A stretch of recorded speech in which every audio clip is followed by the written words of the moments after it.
Hello everybody, it's me again. I am back. Yes, yeah, now I'm here to do this video, like a video I've been meaning to do for a while. It's like an overall series review of Smallville. Since I did the individual series, now I'm kind of doing the overall the series as a whole. But let me say, like to say what off, me personally, I enjoyed it, since I first watched it. Like, I got into it down to like the fourth or fifth season, like midway through, so like last season was actually on the WB before WB shut down, and we went to the CW, and during the last part of the good old days. So yeah, but I was midway through high school, going through a lot then, but that's personal. But yeah, but yeah, like I do have to say I enjoyed it a lot. Like it was when I was watching it. So yeah, but I mean, as far as like like I guess from a critical standpoint and everything, like I mean, I'm trying to think, how should I say this? Yeah. And from a critical standpoint, like it's not really the greatest show, but it's one of those take it or leave it shows. One of those things either people either love it or hate it. It's like you just see it for what it is at face value and just enjoy it from there, if possible. But yeah, like I mean, the show. I'll go ahead and say it does have its flaws that are like noticeable and somewhat glaring. Like I guess with various different ways. Like I guess with some actors, some lighting and sets and everything. But other than that, like aside with flaws, like that are like if you overlooked, it's a really like great and moving story. Like overall throughout the show, I mean, people have there are people who have favorite story arcs. Some have some there are those that are like really popular and a lot of people really like, while others people just like didn't like it all or kind of iffy about. So yeah, it's what's good about the show. I mean it has like has a very strong and loyal fan base. That's one thing it has a lot like going for it. Or it had going for it, and I guess still does to this day. Like I remember reading an article in a magazine, like they were comparing like various TV shows like Supernatural, like Smallville, and a few others to say True Blood, like about like say adult television or whatnot, or young adult series, or whatever you want to call it. Of course, Smallville and True Blood, they can't really compare. That's like comparing apples to oranges. But some people, I heard this one article said they're literally like to afraid to criticize this show for fear of death threats, because from diehard loyal fans. So yeah, that goes to show you that Smallville, despite like its flaws, that does have a loyal fan base. That no, it's safe to say don't mess with a Smallville fan. Do not do it. Yeah, yeah. But overall, I mean, it had some good like character developments. I mean the first season was like I think I checked out my review. It had kind of lacked in some character development. I think it really picked up in season 2. I mean, over time, some of the characters, got fleshed out. Like the major characters like Clark, Lex, Lana, Chloe, Lois, and a few others got really fleshed out, or some were kind of, sort of pushed to the side or whatnot. So I mean, it has its strengths and it has weaknesses, but one thing I will say, like in the beginning, like say like the first, I guess around the time when Alan Miles was still running the show, like for the first 7 seasons or whatnot. During that time, we had some really good stories and really good development and everything. But I mean, some of it kind of slowed down like towards the end of the season, mainly in season 10, like and everything. I mean, and everything and then over. But let's see, I mean, in the beginning, some of the actors didn't quite fit with the roles. Like I guess one being Ian Somerhalder, like who like Adam Knight. They were trying to make a love interest for Lana, but that didn't work out. And his story was completely changed and scrapped.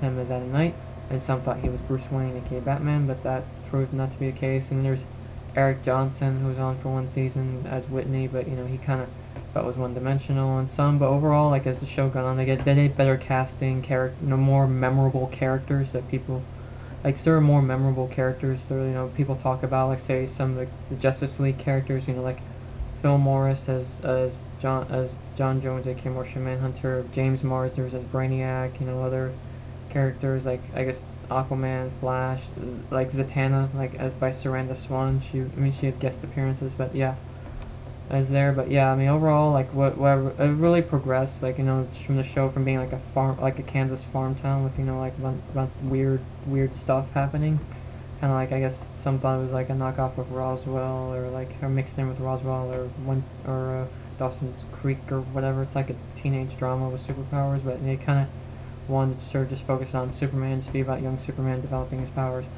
and then learning to grow up. He started like a shy, unconfident guy, even though he's like this big guy, but he has like but thanks, I mean, to his parents, like having a modest lifestyle, he was able to like, kind of see, what the difference between right and wrong.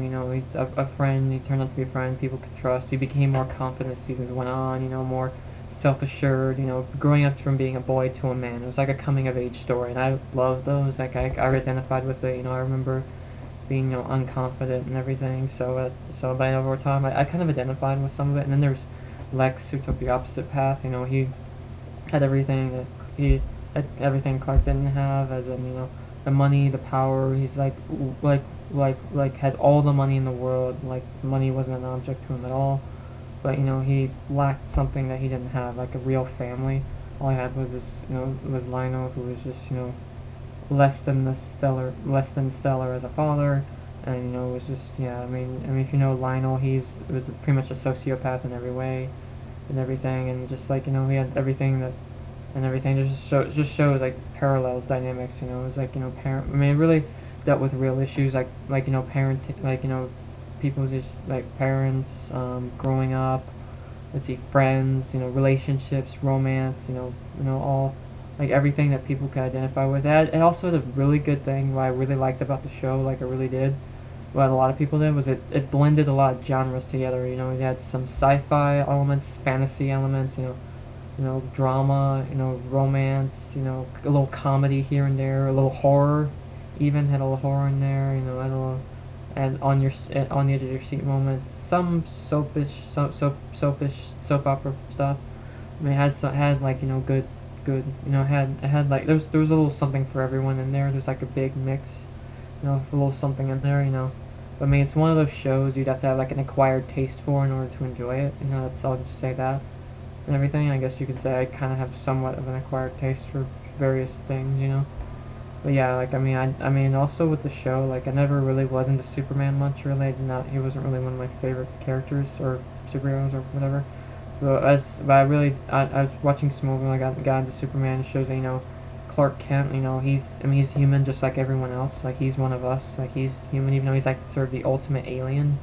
He lived among us, and then he becomes the world's greatest hero, savior.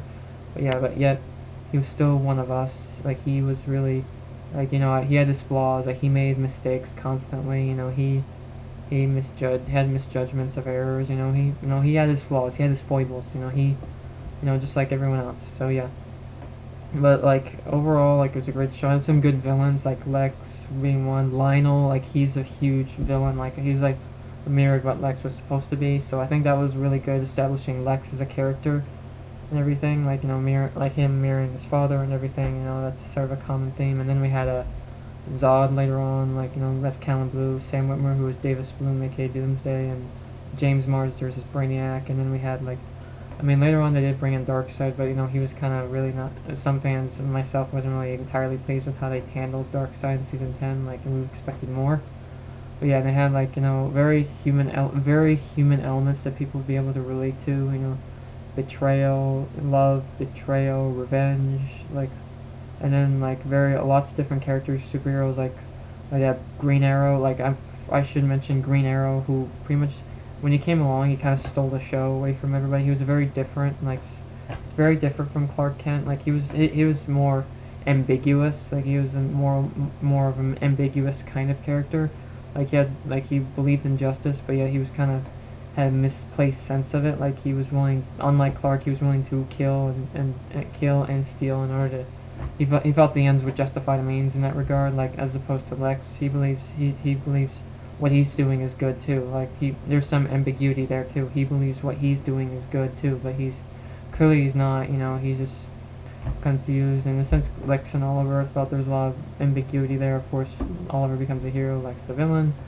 So and Clark, is just like really more along the side, more good, or he's more conservative, shall we say? Because I mean, a Kansas farm boy would be kind of conservative, and Superman is just a conservative superhero in general. He's more old school, from the old school type of superhero, since Superman was invented back in 1938, and times were different back then. In a sense, although like modern times, it seems kind of changed. I thought like Smallville was sort of like, I mean, even though like times have changed, but like how would Superman fit into the modern world, which I think he did well. Like he did the best he could. I mean, the world's just kind of very different than it was back in 1938. So yeah, but overall, I do have to say, just to close my review, I'm kind of going on for a little bit longer than I thought I would. I wanted to try to get everything in, but overall, a great. This would be. I like the show. Me personally, I mean, this would be a show if you, like, just have an acquired taste. Just take the show for what it is at face value. Just I mean, it has its flaws. It has it has its flaws. It's there. I mean, but overall, if you decide to watch it, I think it'll be enriched with story, and something that feeds the imagination, feeds the soul, like whatever your fancy is. I mean, I'm sure there might be something. There might be something for you there, maybe. But yeah, that's it for me. I'll be back soon, and I'll see y'all later. Bye.